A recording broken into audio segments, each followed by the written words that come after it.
So, I know for not being a fan of 13 Reasons Why, I sure talk about it a lot. The reason for that is it brings stuff up.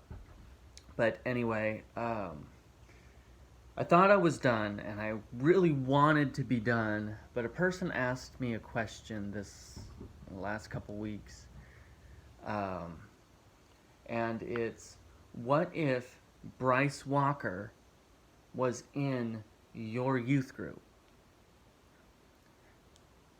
And I kind of puzzled about that because if the statistics that people like to cite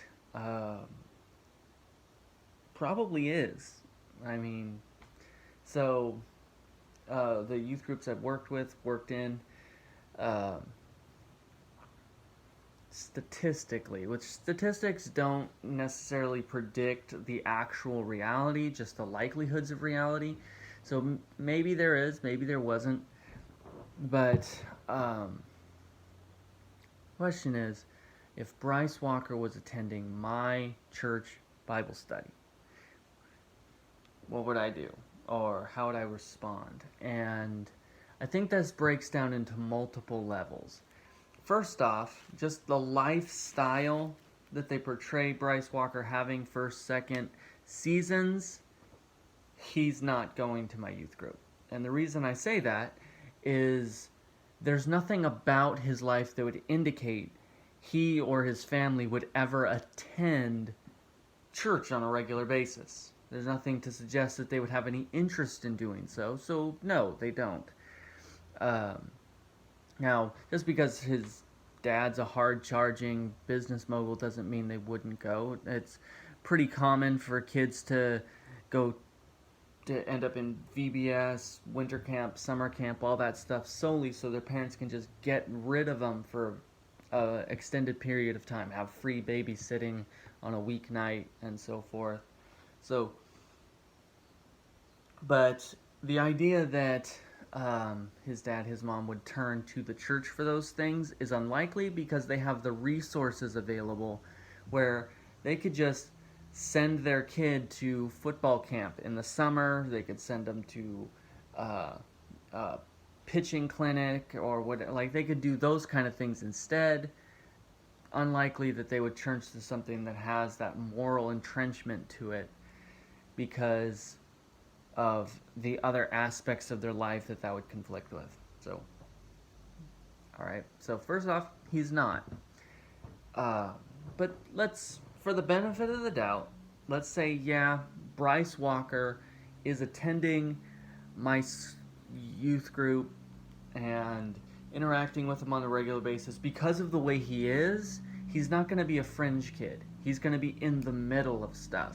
He's going to be the one that's trying to get involved, wanting to be invested in the leadership aspects of it, trying to get responsibility, trying to earn the respect of the adult leaders there because his character is shaped that way. He's not going to be on the outside of like, wow, I kind of see him a few times, but I mean, like he never really got engaged. No, because of kind of the entrenched narcissism that is present in his character, because of the kind of like self-adulating reality, the control that he exudes, he would want to be on top in every sphere that he's in, and you see that in the way that they show him performing in athletics, the way he controls the locker room, in those scenes. Like he was top cow in all of those fields. So the idea that he would come to church and then just kind of lay in the back doesn't make sense. The only way that he could be that fringe kid that way would be that he shows up once a month. He shows up once a season. He comes first couple of weeks out of the year in January when everyone's making resolutions, but as soon as spring training hits, summer batting practice, and just all those things, like he just kind of disappears, and then around Easter shows up, and then around Christmas shows up, and that's it. Like that's the only way it would be fringe, and in which case every youth group is full of those kind of kids. And there's no way to really supervise them or to hold them accountable or develop any expectations for them. Basically, it would be the news came out and it'd be like, I know I recognize that kid's face. And I don't know, whatever, okay. And then kids that actually are involved at the group would be like, yeah, I know him. He's whatever it is, captain of the football team, whatever the thing is that he does. And they know him, but the likelihood is that I wouldn't. But I digress. And so let's assume, like, as far as the way he's carried, let's say he's a regular attendee, deeply involved, and it comes out, like, he doesn't actually do a very good job hiding his activities. Everyone knows about it. The coaches clearly know about it. They're covering for him. The school administrators seem to have a little bit of an edge into it, but they're more protecting the institution. So if he's closely knit in, he's one of the kind of the circle of five, I guess you could say, in the youth group. If you don't know what that means, I can do another video about that later. Just ask. If he's in like that kind of realm, like he's not in the center, but he's in the second circle or trying to move in towards the center, then either I myself as youth pastor, or if I'm his like closest adult leader, I would know about it. Because we actually did have students that were known for they would rove, inappropriate relationships with women, alcohol, like all that stuff. They wouldn't do drugs because that would come up in a sports like talk screen or whatever. But like they would do those things, and everybody knew it.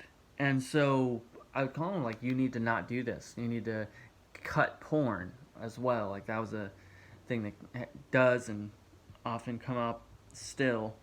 But it's just, no, you need to stop. And the action of me calling them out on that stuff would actually serve one of two ways. Some students, because they have a relationship with Christ, they have a strong relationship with me, they would use that as encouragement and they would push into more accountability. The ones that are, maybe they have a strong relationship with me or an intermediate relationship with me, but they don't have a relationship with Christ, they would immediately break off and either they'd stop coming,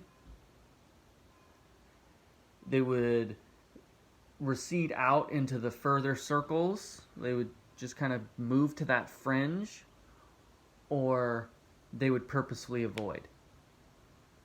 And so, given the way his character is, no reason to believe that he has any kind of religious grounding or anything. No reason to believe he has. So, no relationship with Christ. Therefore, if I'm going to call him out on his blatant misogyny, his blatant disrespect for use of women, alcohol, drugs, all those things, like all of that stuff, just calling him out on that is going to push him out from the fold. And, well, some would say, well, that's wrong. You shouldn't try to push people away. That's not the point. It's that it's like Jesus at the end of his speeches would it would say that there was a great, like, that large crowds would desert him and they would turn to his disciples like, are you going to leave me too? And then the ones that are strong, the ones that are actually saved, that have a relationship with him, like, no, you have the words of life. Where else would we go? And so there's that crucible moment. The same way they kind of show the thing with Justin Foley of like, no, go ahead and get back out on the street and start dealing drugs, doing drugs or whatever. See how long that you survive. And that forces a person into a moment of decision, and either they buckle down and they get in close, or fine, I'm out. Everyone needs to experience those instances, and I think church culture has done a lot of damage to a lot of kids, a lot of adults, by not forcing them into those kind of funnel moments to see if they're really going to stay true. They just, well, if they're coming, then that's good enough. No, I disagree. So, what about later? He's been accused. The trial, I think that that's something where I would push in, hey, what's going on here? What can we, uh, like, did you do it? Like, try to see about, are you really going to try to fight this? When he's declared guilty, I think that would change things as well, where in season 3 you see like his heart's starting to change, but he's still powerless to actually affect change in his life. And that's what they refer to in kind of ministry of like watching for the falling rocks, the rejection from his dad, the divorce, the uh, change to a new school, the loss of social aptitude. All those things in his life are the falling rocks that cause people to make dynamic changes and really reassess things. And you see throughout season 3, that's what he's doing. He's reassessing a lot of things about his life. And that's perfect timing. If he was involved with my youth group, for instance, let's say what would probably happen is if he was involved in a youth group beforehand, the trial, guilty verdict, the whole thing with the school, all that stuff coming out, he would end up breaking away and he'd stop going to that. And then if he has a desire for religious fulfillment still, he would start going to a different youth group. And so assuming that, let's say he's coming into mine at that point, conversation in the office, hey, what's going on? Is it true? Like, just kind of get a baseline for him as well as a baseline for what it is he's here for. If you're here to prey on the women, obviously, no. Ground rules, boundaries. You do not go anywhere with a girl alone. You do not go anywhere with women at all, really. Doesn't matter who it is. Just no, not acceptable. It's setting the expectation of that it's his job to control his behavior. It's not the job of someone else. And that nobody is responsible for his behavior except himself. Like those kind of clear expectations. And then close monitoring of his behavior.